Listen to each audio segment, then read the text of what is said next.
नमस्कार मित्रांनो, आतापर्यंत आपण हिंदू सक्सेशन ॲक्टवर एकूण 4 व्हिडिओज अपलोड केलेले आहेत. त्यातला व्हिडिओ नंबर 1 जो आहे तो हिंदू सक्सेशन ॲक्टवर इंट्रोडक्शन पार्ट आहे. त्यानंतर व्हिडिओ नंबर 2 जो आहे सेक्शन 1 ते 6 पर्यंतचा आहे. त्यानंतर व्हिडिओ नंबर 3 7 ते 13 पर्यंत आहे. आणि जो आता मागे शेवटचा जो व्हिडिओ मी अपलोड केला आहे तो आहे 14 ते 16 पर्यंतचा. आज आपण सेक्शन 17 पासून पुढील सेक्शन्स पाहूया. मित्रांनो, सेक्शन 17 फक्त आपल्याला आता एवढंच म्हणत आहे की साऊथमध्ये जे नंबूद्री आणि मरुमा कट्टम 2 ॲक्ट लागू होते, हा कायदा अस्तित्वात येण्यापूर्वी, म्हणजे हा कायदा म्हणजे हिंदू सक्सेशन ॲक्ट अस्तित्वात येण्यापूर्वी तिथे 5 प्रकारचे समाज होते आणि आहे. एक आहे तरवड, तवज्जी, कुटुंबा, कवारू, इलॉम.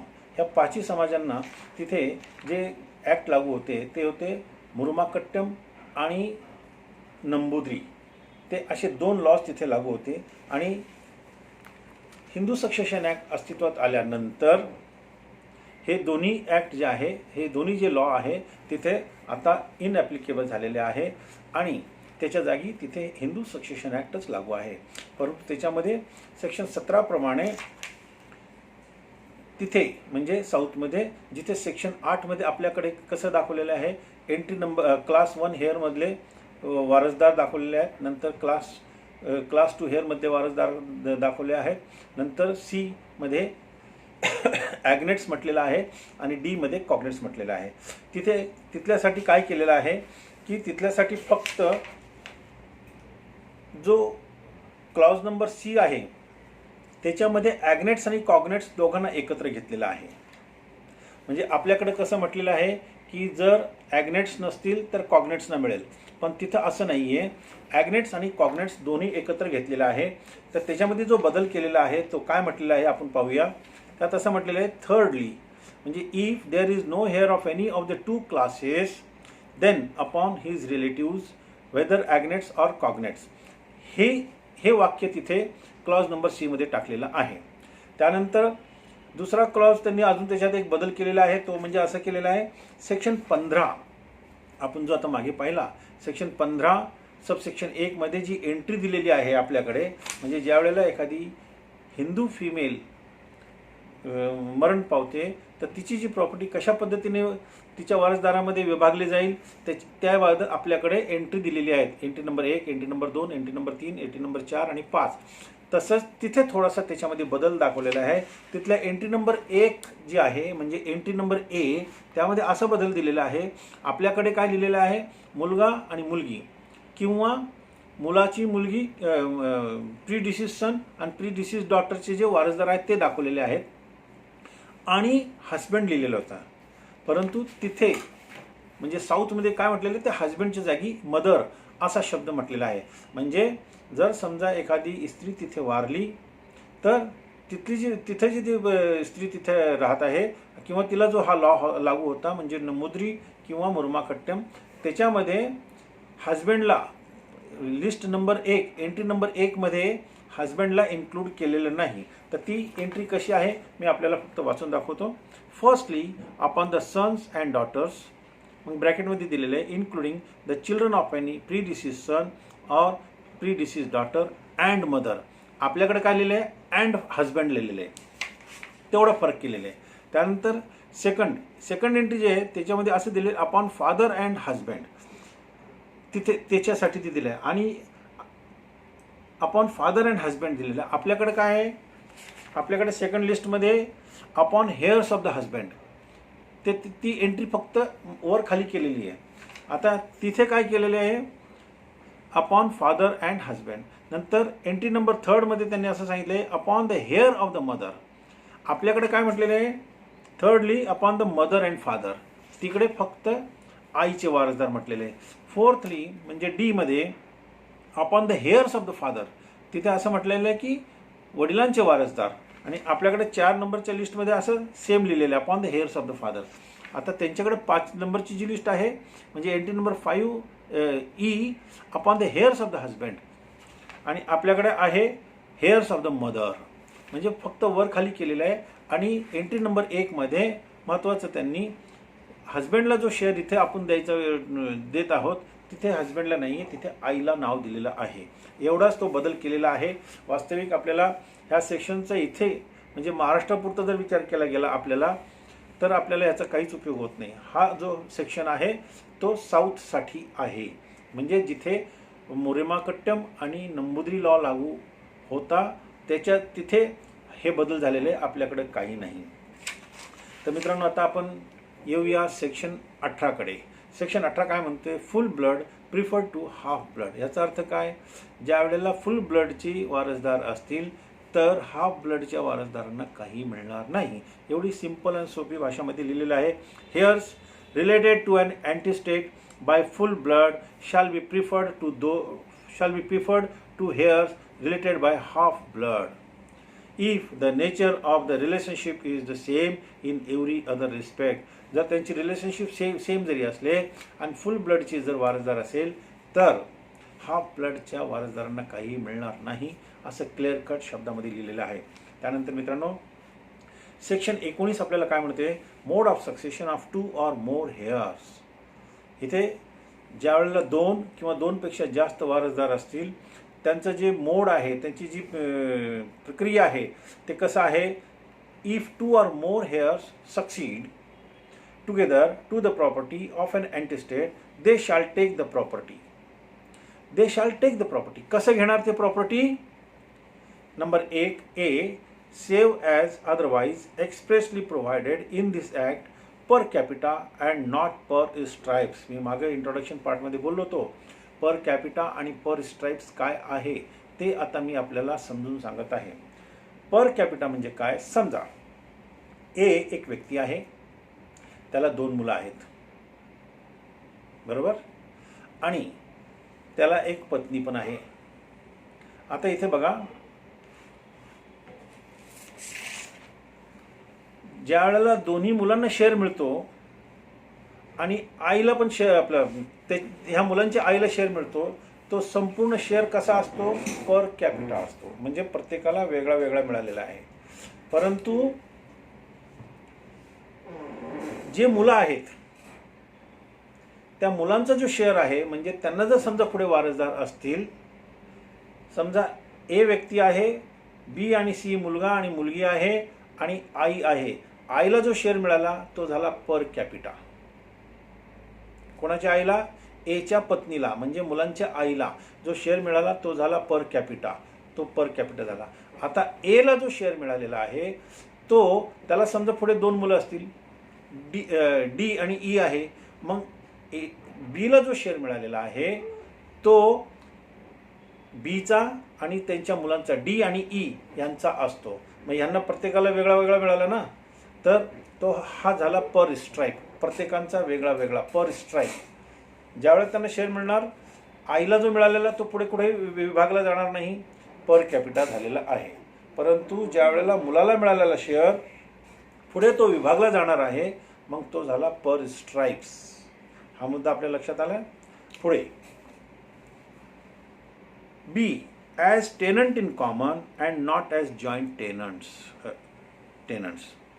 म्हणजे टेनंट इन कॉमन म्हणजे ज्या वेळेला त्यांना ती प्रॉपर्टी मिळती ती टेनंट इन कॉमन असती, त्याच्यामध्ये शेअर डिक्लेअर नाही. शेअर डिक्लेअर आहे पण कोणता भाग कुठला कोणाचा आहे हे डिक्लेअर नाही, त्यामुळे ते they are joint in tenants and not as joint tenants.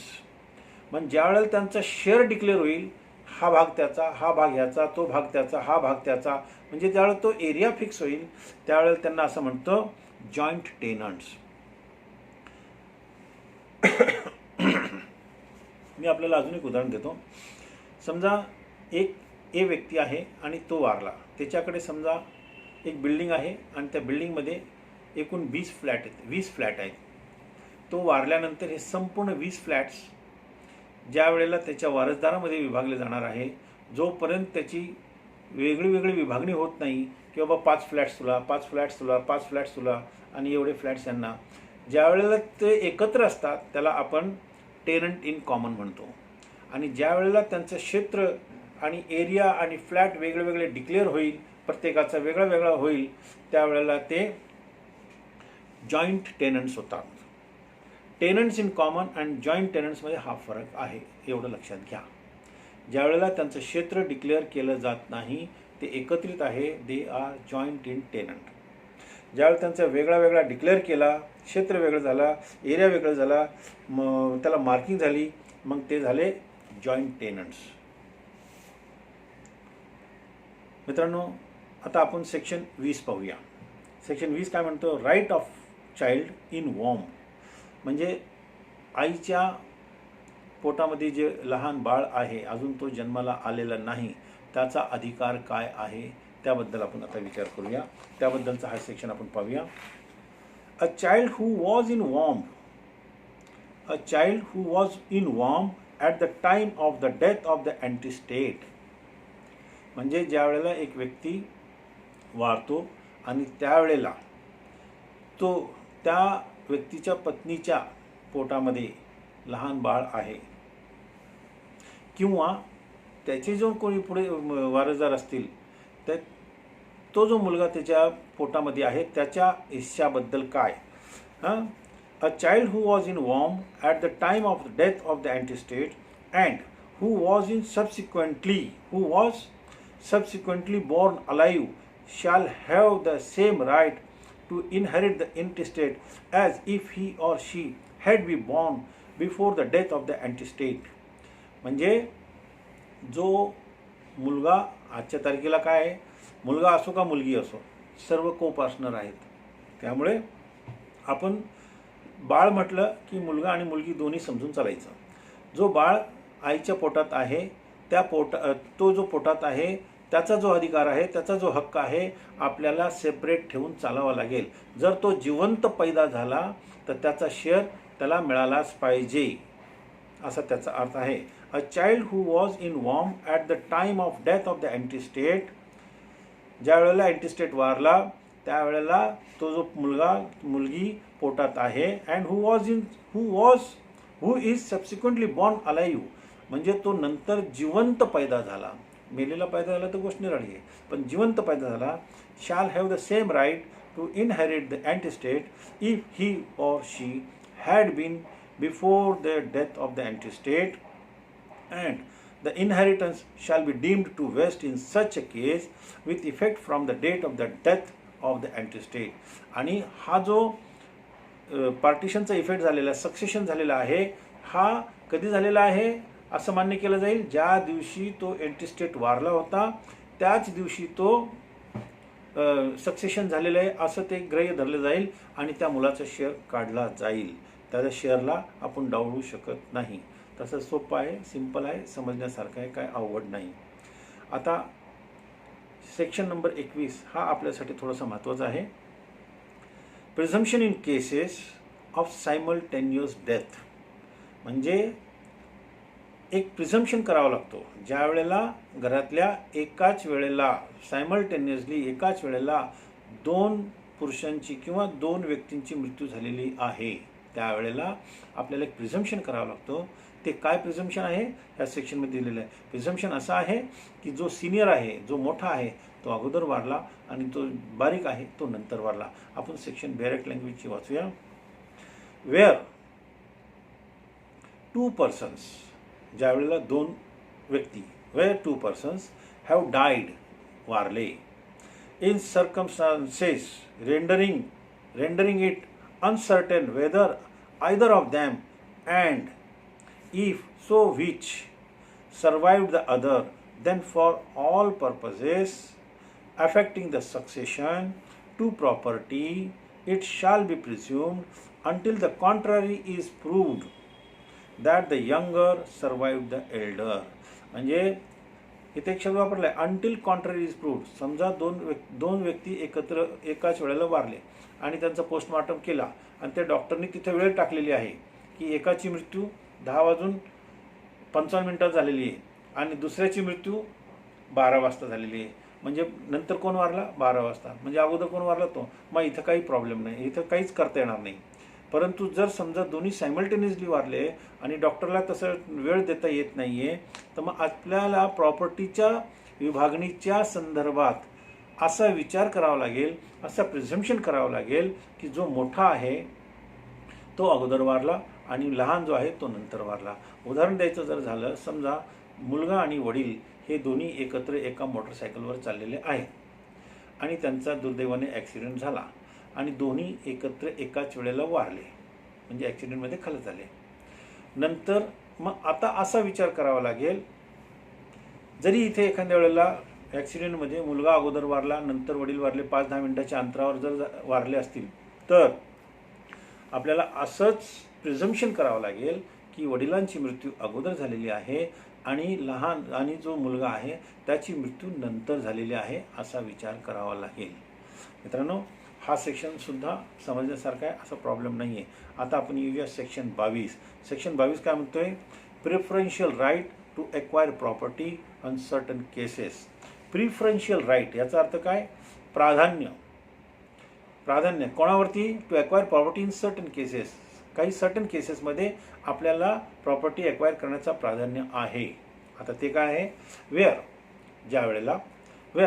After the commencement of this act, ह्या कायद्याच्या सुरू झाल्यानंतर, and interest in any immovable property of an intestate, म्हणजे ज्यावेळेला एखादा एंटेस्टेट व्यक्ती ज्यावेळेला तो वारतो आणि त्याची जी प्रॉपर्टी आहे त्याच्यामध्ये जे वारसदार आहेत त्यांचा जो हक्क आहे त्यावर, or in any business carried on by him or हर, आणि त्यावेळेला एंटेस्टेट जो वारला त्यावेळेला तो एखादा बिझनेस करत असेल, carried on by him or हर, म्हणजे तो इथं बाय हिम ऑर हर दोन्ही शब्द वापरलेले आहेत, म्हणजे तो माणूस ते व्यक्ती जेंट्स पण असू शकते, लेडीज पण असू शकते.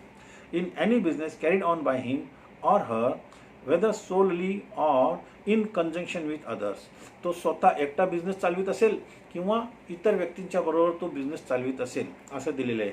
डिव्हॉल्व्स upon 2 or more heirs specified in class 1 of the schedule, आणि त्यांचा जो अधिकार आहे, त्याचा जो हक्क आहे, तो हक्क ज्या वेळेला 2 किंवा 2 पेक्षा जास्त वारसदारांना मिळतो. म्हणजे आणि कोणते वारसदार? क्लास 1 मधले जे वारसदार आहे त्यांना ज्या वेळेला असा वारसदारांना हक्क मिळतो, class 1 of the schedule, and any one of such heirs proposes to transfer his or her interest in the property or business, म्हणजे ज्या वेळेला असा वारसदार ज्याला असा हक्क मिळालेला आहे तो आपला हक्क, आपला अधिकार विकण्याची इच्छा ठेवतो, ट्रान्सफर करण्याची इच्छा ठेवतो किंवा दुसऱ्याला देण्याची इच्छा ठेवतो, त्यावेळेला the other heirs shall have a preferential right, जे बाकीचे जे दुसरे वारसदार आहेत त्यांना त्याच्यावरती प्राधान्य आहे, preferential right to acquire the interest propose to be transferred. अशा पद्धतीने जो हक्क अधिकार ट्रान्सफर करणार आहे तो जो वारसदार, तो हक्क आणि अधिकार दुसऱ्या वारसदारांना घेण्याचा प्राधान्य आहे. आता हा झाला प्राधान्य घेण्याचा, म्हणजे अधिकार घेण्याचा. आता तो अधिकार कसा घ्यावा लागेल? The consideration for which any interest, subsection 2 मध्ये काय म्हणते? The consideration for which any interest in the property of the deceased may be transferred under this section shall, in absence of any agreement between the parties, म्हणजे ज्यावेळेला तो आपला हक्क अधिकार transfer करण्याची इच्छा दाखवतो आणि दुसरा घेण्याची इच्छा दाखवतो आणि त्यांच्या दरम्यान कन्सिडरेशन बाबत जर कोणताही ॲग्रीमेंट होत नसेल तर be determined by the court on application being made to it in this behalf. मग अशा परिस्थितीमध्ये कोर्टाकडे ॲप्लिकेशन करावं लागेल आणि तो ॲप्लिकेशन केल्यानंतर ते जे कन्सिडरेशन आहे ते कोर्ट ठरवणार. In this behalf, and if any person proposing to acquire interest is not willing to acquire it for the consideration so determined. आणि आता अशा पद्धतीने ज्यावेळेला कोर्टाकडे ॲप्लिकेशन केला आणि हा कन्सिडरेशन जो कोर्टाने निश्चित केला, त्या कन्सिडरेशनमध्ये जो दुसरा वारसदार जो घेण्याची पहिले इच्छा दाखवत होता तो म्हटला मला नको, आता महागडे दिसते, त्यामुळे तो यायची इच्छा दाखवत नाही. मग काय होईल? Such person shall be liable to pay all costs of or incident to the application. मग अशा परिस्थितीमध्ये जो वारसदार आपली घेण्याची इच्छा नाकारतो किंवा मला नको, मग त्या अशा परिस्थितीमध्ये त्याला झालेला संपूर्ण जो कोर्टामध्ये केस केलेला आहे त्या अर्जाचा संपूर्ण खर्च त्याला द्यावा लागेल. म्हणजे कोणाला द्यावा लागेल? ज्या व्यक्तीने पहिल्या अशी इच्छा दाखवली होती की मी घ्यायला तयार आहे आणि त्यांनी जर घेतलं नाही नंतर, मग त्याला त्या अर्जाचा कोर्टात झालेला संपूर्ण खर्च त्याला द्यावा लागेल. आता सबसेक्शन 3 काय म्हणतोय? If there are 2 or more heirs specified in class 1 of the schedule, जर समजा तिथे 2 किंवा 2 पेक्षा जास्त असे वारसदार असतील आणि त्यांनी जर अशी इच्छा दाखवली की हो आम्ही ह्याचा जो हक्क आहे, अधिकार आहे, जो ट्रान्सफर करीत आहे तो आम्ही घ्यायला तयार आहे, आणि 2 पेक्षा जास्त जर अशी वारसदार असतील, 2 किंवा 2 पेक्षा जर वारसदार असतील आणि ते जर आपली इच्छा दाखवत असेल तर काय होईल? Proposing to acquire any interest under this section, ह्या सेक्शन प्रमाणे जर त्यांनी अशी इच्छा दाखवली तर 2 पेक्षा जास्त लोकांनी, त्यावेळेला काय? That heir who offers to highest consideration for the transfer shall be preferred. मग अशा परिस्थितीमध्ये जो वारसदार जास्त किंमत देण्यास तयार असेल त्या वारसदाराला तो आपला शेअर देऊ शकतो, असा ह्याच्यामध्ये सेक्शन 22 मध्ये दिलेला आहे. आता एक एक्सप्लेनेशन दिलेलं आहे ते आपण पाहूया. In this section court means the court within the limits of whose jurisdiction the immovable property is situated or business is carried on, and includes any other court which the state government may by notification in the official gazette specify in this behalf. इथे कोर्टाची definition दिलेली आहे की court म्हणजे कोणता court असेल? म्हणजे तो court असेल ज्याच्या क्षेत्रामध्ये, ज्यांच्या ज्युरिडिक्शनमध्ये ती प्रॉपर्टी सिच्युएटेड आहे, किंवा ज्यांच्या ज्युरिडिक्शनमध्ये तो अँटीस्टेट व्यक्ती आपला बिझनेस चालवित होता, किंवा अशा परिस्थितीमध्ये की समजा स्टेट गव्हर्नमेंटने एखादा कोर्ट डिक्लेअर केलेला आहे तर मग त्या कोर्टाकडे ही केस जाईल. अदरवाईज नाही. आता समजा आपण पुण्यामध्ये प्रॅक्टिस करतोय आणि पुण्यामध्ये समजा अशी परिस्थिती आली किंवा पुणे जिल्ह्याच्या आतमध्ये समजा अशी जी परिस्थिती निर्माण झाली तर ही केस कोणाकडे जाईल? सिव्हिल कोर्ट पुणे, सिव्हिल जज सिनियर डिव्हिजन प्रिन्सिपल कोर्ट. अशा पद्धतीने मित्रांनो आपण सेक्शन 17 ते 22 पर्यंतचा आपण आज पूर्ण आढावा घेतलेला आहे. मला असं वाटतं की मी फार चांगल्यापैकी आपल्याला समजून सांगितलेलं आहे. इन केस आपल्याला असं वाटत असेल मी कुठे चुकतोय तर आपण मला फोनवरती मला रिमार्क पास करून मला सांगा. माझा मोबाईल नंबर आहे 9960977925. माझा यूट्यूब चॅनल आहे ADVSR गोयल. मित्रांनो आपण माझं यूट्यूब चॅनल नक्की पहा आणि स्वतः पाहिल्यानंतर आपल्या मित्रांना पाठवा, त्यांनासुद्धा याचा फायदा होऊ द्या. आणि माझा यूट्यूब चॅनल सबस्क्राईब करायला विसरू नका, जेणेकरून आपल्याला किंवा इतर जे मित्र आहेत ज्यांना तुम्ही पाठवणार त्यांनाही सबस्क्राईब करायला सांगा आणि त्यांनासुद्धा नोटिफिकेशन मिळतील. माझे अजून बरेच व्हिडिओ येणार आहेत. थँक्यू.